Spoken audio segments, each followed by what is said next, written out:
अस्सलाम वालेकुम प्यारे बच्चों, मैं सहरता जिला परिषद उर्दू लड़कियों की स्कूल नंबर 1 नसीराबाद से आपको जमात शशु में रियाजी पढ़ाऊंगी। आज हम कुछ दिलचस्प पढ़ते हैं।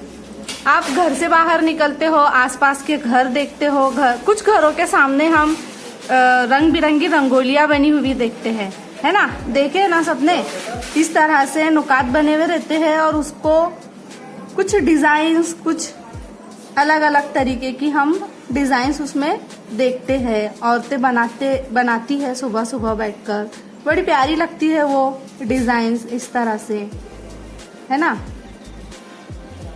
अलग अलग रंगों से, अलग अलग लकीरें, कहीं पर गोल, इस तरह से नुक्तों को मिलाकर वो खुशनुमा रंगोली बनाते हैं।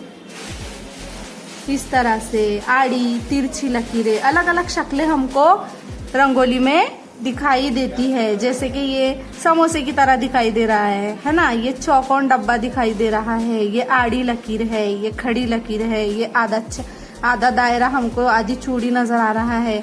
इस तरह से अलग अलग लकीरों से वो खुशनुमा रंगोली बनाते हैं।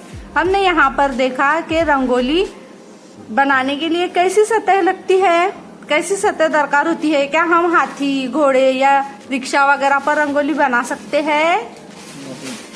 नहीं बना सकते, है ना। उसके लिए हमको एक हमवार जगह, एक सतह जमीन दरकार होती है। रंगोली बनाने के लिए शुरुआत कैसे की गई है? शुरुआत में क्या देखा आपने कि कुछ नुक्ते बने हुए हैं, है ना।